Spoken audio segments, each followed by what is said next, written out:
پہلے تو میں نے مسلمانوں کے اخلاق سنے تھے، اب تو میں نے دیکھ بھی لیے، پر یہ بتا جب 12,000 آیا تھا جان کیوں نہیں چھڑائی؟ تو حضرت چارہ کاٹتے کاٹتے رو پڑے، فرمانے لگے تو نہیں نہ جانتا یہ بیٹیاں سانجی ہوتی ہیں، پتہ نہیں نا؟ میرے رسول پاک نے تو حاتم تائی کی بیٹی کے سر پہ کپڑا رکھ کے کہا تھا بیٹیاں برابر ہوتی ہیں، تو یہ نہیں پتا جب اس کی 6 بیٹیوں کی شادی ہوئی ہے میرے اندر روحانیت کتنی بڑی ہے۔ فرمایا پھر 12,000 آیا ہے تو 2-4 بچیاں پھر گئی ہیں، تو یہ نہیں پتا میں اندر سے راضی کتنا ہوں، میں تیری نوکری کرتا رہوں گا، پتہ نہیں اللہ کتنی بیٹیوں کو بیاہ دے گا۔ اتنا رویا وہ عیسائی کے پیروں میں بیٹھ گیا، کہنے لگا بابا میں نے تیری مخالفت کی ہے پر تیرے قریب آ کے پتہ چلا ہے کہ تو بہت اونچے اخلاق کا مالک ہے، اور اگر تیرا یہ مقام ہے تو تجھے اخلاق سکھانے والے محمد عربی کی شان کتنی ہوگی۔ ظالم کی بولیے جاتے نہیں لوگ جھوٹے گواہ بن کے، وکیل صاحب کو نہیں پتا ہوتا کہ یہ بندہ مجرم ہے جو میرے پاس آیا، کیا مجرموں کے وکیل نہیں ہوتے؟ بولے تو اس کو پتہ نہیں ہوتا وکیل صاحب کو کہ یہ صاحب مجرم ہے، میرے پاس مقدمہ لے کے آئے، اور اگر بے ادبی نہ ہو جائے تو میرا خیال ہے قاضی عدالت کو بھی پتا ہوتا ہے کہ مجرم کون ہے اور مظلوم۔ میرے نبی پاک صلی اللہ علیہ وسلم نے اس قدر زیادہ سختی فرمائی اس مسئلے میں، فرمایا جس کو پتا تھا کہ فلاں آدمی ظالم ہے، ظلم کر رہا، پھر وہ ظالم کا گواہ بنا یا اس نے ظالم کی مدد کی، کتنی کی؟ شارحین لکھتے ہیں چاہے اس نے ایک جملہ بول کے کی، چاہے ایک، سارے بولیے، چاہے ایک غریب کو اس نے ظلم کیا تو کہتے ہیں علاج یہ سی، چاہے ایک جملہ بول کے کی، شارحین اس حدیث کی شرح میں لکھتے ہیں ایک جملہ بول کے چاہے مدد کی، جس بندے نے کسی ظالم کی مدد کی کسی مقدمے میں یا کسی صورت میں اور اسے پتا تھا یہ ظالم ہے، میرے نبی پاک صلی اللہ تعالیٰ علیہ وسلم فرماتے ہیں اگر اس نے مدد کی، ابھی ظالم کی بات نہیں ہو رہی، ظالم کے مددگار کی بات ہو رہی، اگر کسی نے ظالم کی مدد کی تو حضور فرماتے ہیں خدا بھی اس سے بری و ذمہ ہے، رسول بھی اس سے بری و ذمہ ہے۔ سنبھال کے رکھے اپنی نمازیں، قربانیاں، حج، زکوٰۃ سنبھال کے رکھے۔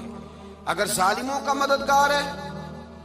الیکشن آ لینے دے، آپ کو نظر آ جائے گا کون کون ظالموں کا مددگار ہے، نظر آ جائے گا۔ اپنی جیب سے لوگ پیسے دے کے ظالموں کی مدد کریں گے، ان کے فلیکس چھپوائیں گے، بورڈ لگوائیں گے، جیبوں سے پیسے دے کے۔ ہم نے خود آگ لگائی ہے چمن میں اپنے، بے سبب گردشی ایام کو الزام نہ دو، ہم نے خود نور کا ظلمت سے کیا ہے سودا، کر کے توہین سحر شام کو الزام نہ دو۔ ظالموں کے مددگار میدان میں آ گئے، یہ چھوٹا لفظ نہیں، میرے حبیب پاک صلی اللہ علیہ وسلم نے فرمایا جو ظالم کا مددگار ہے سن لے جو سجن کے ساتھ کچہری جاتا ہے، وہ یاد رکھے جو دوست کا گواہ بنتا ہے، وہ یاد رکھے جو کہتا ہے میں مانگی گیا تھا، مجھے بلایا گیا تھا قبضہ چھڑانے کے لیے کسی غریب بیوہ کی جائیداد پہ، کب وہ سن لے تو مدد کر کے نہیں آیا، تو خدا کے ذمے سے نکل گیا ہے۔ رسول پاک نے فرمایا تیرا میرا تعلق ختم ہو گیا، تو ظالم کا مددگار ہو گیا، پھر تو کہتا میں بے چین ہوں، میں بے قرار ہوں، میں آزمائش کا شکار ہوں، پلٹ کے دیکھ تو صحیح تیرا گناہ کتنا بڑا ہے۔ میرے نبی پاک صلی اللہ علیہ وسلم کا ایک اور فرمان سن لیں، ابن ماجہ ابو داؤد میں موجود ہے، اس حدیث کو آپ نے یاد کر لینا ہے، کر لیں گے انشاءاللہ، سارے کہیے انشاءاللہ، کر لیں گے یاد۔ حضور صلی اللہ علیہ وسلم نے فرمایا اگر تو ظالم کی مدد کرے گا نا، یہ لفظ دل کی تختی پہ لکھ لینا، یہ مکافات عمل ہے، مکافات عمل دنیا، ادھر کرو گے تو ادھر بھرو گے۔ فرمایا اگر تو کسی ظالم کی مدد کرے گا، سن لے حضور کا فرمان ہے، اگر تو ابن ماجہ ابو داؤد سیاہ میں موجود ہے، فرمایا اگر تو کسی ظالم کی مدد کرے گا تو رب تعالیٰ مرنے سے پہلے تیرے اوپر بھی ظالم کو مسلط کر دے گا، تیرے اوپر بھی ایک دفعہ ظلم ضرور ہوگا اگر تو ظالم کی، وہ کسی صورت میں بھی ہو سکتا ہے، کسی صورت میں بھی تیرا بیٹا ہی اٹھ کے ظلم کر دے گا، تو الجھ جائے گا، کسی نہ کسی جگہ تیرے لیے تباہی کا سامان ہوگا، تیرے اوپر ظلم ہوگا، اس لیے کہ تو ظالموں کا مددگار ہے۔ چاہیے یہ تھا کہ تو مظلوم کی مدد کرتا، انسانی ایمانی یقین کا فریضہ سر انجام دیتا، تو ظالموں کا مددگار ہو گیا۔ ٹٹول کے دیکھ لیں، رزلٹ نکال کے دیکھ لیں، ہمارے زمانے میں ظالموں کے مددگار زیادہ ہیں، اتنی لمبی زبانیں نکال کے ظالموں کی مدد کرتے ہیں، بڑے بڑے کالم نویس اللہ نے انہیں قدرت دی لکھنے کی،